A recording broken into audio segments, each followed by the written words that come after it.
When someone shows you who they are, you believe them. When someone shows you who they are, you believe them. Now you do whatever you want with that information, but through this video, I will show you how the Democrats are planning to regain power through the midterms. They don't care about the cuts, the waste and abuse. They embellish it. They rather not deal with the debt that we have collected in this country. They rather keep continuously kicking the can down the road, as well as keeping industries funded and the government bloated to tax the American people. You know, they always say we want to put money into the taxpayers' hands and tax the rich more. However, why didn't they do this when they had the power? So you got to ask yourself, what is really the play? And the play is they want to keep their pockets filled. If you remember yesteryears, it used to be we got to tax the millionaires. But however, a lot of people in Congress have become more enriched. So now they attack billionaires because most of them are currently millionaires. I'm going to play a few videos that will enlighten us on their plans to take the midterms. This is why we have to stay vigilant, look at the policies that are being presented, meet them at the midterms. It's no time to rest, no time to sit on our hands. We have to be vigilant, just like we did in 2024. We have to continue to make that stand in 2026. Let's go. Finding our voice, is this shutdown in a perverse sense helpful in terms of just organizing that voice and the clarity of what's at stake? All right, well, I'm going to turn that question back around on you too, but I mean, the polling would not tell you that our party is in good shape today. I mean, we are historically unpopular. And part of that is just, you know, people expressing their frustration about Trump's lawlessness through their indictment of the opposition that they would hope could have arrested more of it. But yeah, he's giving us an opportunity, right? He has been exposed as a fake populist, right? He is, you know, simply operationalizing government to steal from poor people, cut their healthcare to enrich himself. And so that really commands us to try to figure out why we've lost so many votes amongst poor people in this country, because they're now questioning whether this guy is actually righteous, whether this guy actually is looking out for them, but they're not ready to vote for Democrats.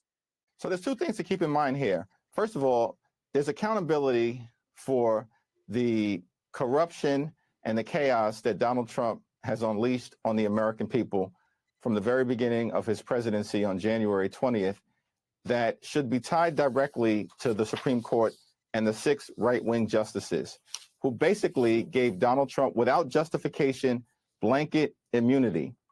And he's been out of control ever since. So that's problem number one. Problem number two, of course, is the fact that there are so many different corrupt sycophants within the Trump administration, including but not limited to within the Department of Justice. Now, these people don't have immunity. And the reality is the statute of limitations is 5 years, and there will be accountability with the next administration, if not before, when Democrats take back control of the House of Representatives. Hakeem Jeffries is stating they don't like how everything is happening in the Trump administration. They haven't found anything. They just basically saying statute of limitations is 5 years. So when we regain power, we're coming for you. They haven't said anything that they found. No investigation has been made yet, but I'm going to come after you when it's all said and done. That's pretty much. They're banking on taking back the reins. Thought it was innocent before proven guilty, but this is clearly the playbook that they are choosing to go down. Let's keep it going. Is going to haul Elon Musk, big balls, and a bunch of other people's ass in front and say, what crimes did you commit? And it's going to get really serious. And the same with Trump, because I believe, and this is just my opinion, that Trump and all of the bottom-feeding morons surrounding him and Elon Musk and all the bottom-feeding Klingeroners that surround him, I think they commit crimes every day. And I think to reconcile all of this is going to take hardcore, not integrity Democrats. Fuck you, Democrats. Fuck you for fucking over our country. We are serious about this. We are prosecuting. We're going to uncover every document, every phone call, everything you did. We will be relentless about it. And that's the mindset they've got to have. Because I think the electorate is going from, we've got to get him out, but also we want accountability. There has to be accountability. You have to have a situation where there's accountability. And I talked about this the other day with Fanone, the former MPD police officer who almost got killed on January 6th. You know, he said, and I think it's true, that it's more than just the Dems win back the Congress and the White House. We have to change this John Roberts Supreme Court decision that gave the President of the United States a blank check. No man or woman should be above the law in this country. And Donald Trump sure as shit should not be above the law in this country. And I think the Democrats have to talk about it in these terms, that, listen, if we get back in there, and I'm not saying I'm part of the Democratic Party, but I'm saying that this is the way the Democrats should communicate. They should say when they're back in there, if you guys are going to cling to this idea that Donald Trump is unaccountable, it's just not going to work. And that means adding seats to the Supreme Court so that immunity decision can be overturned. And so Donald Trump can be held accountable for his crime. Like, do we see what's actually happening? I said before, what happened to innocent to proven guilty? They haven't found anything. They haven't even said the crimes that have been committed. But yet they're triggered and want to change everything that is taking place. If you remember, when they didn't get their way, like they like to throw hissy fits. When they didn't get their way, what did Chuck Schumer and the Democrats do? This past November 2025. They shut down the government. There was no reason to shut down the government, but they have no leverage. That was the only pulley that they could pull on to try to get something. And they still didn't get anything. They're willing to tear down any and everybody to get what they want and to execute on their agenda. They haven't did it through policy. They haven't did it through the courts. They only tool they're able to use is social media to steer their propaganda.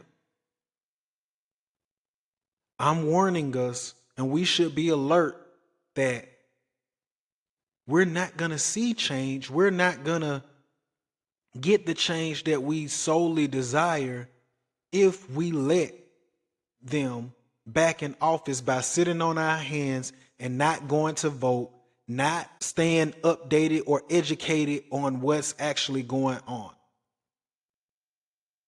I'm going to play this last video with Chuck Schumer and showing that they don't care about the cuts. They don't care that the government is bloated. They want to continue to bloat the federal government because that keeps them paid. So let's review. Let's go. Budget actually we're working on. If you look at the budget actually we're working on right now, and we'll have the T-HUD budget, transportation and HUD budget, we restore most of the cuts and even go higher than previous years on many of the programs that Doge slashed. When I met our nominee for HUD secretary, then he was nominee, he talked a nice game, but he doesn't seem to have the clout to make those views prevail over the Doge people, over the cut people.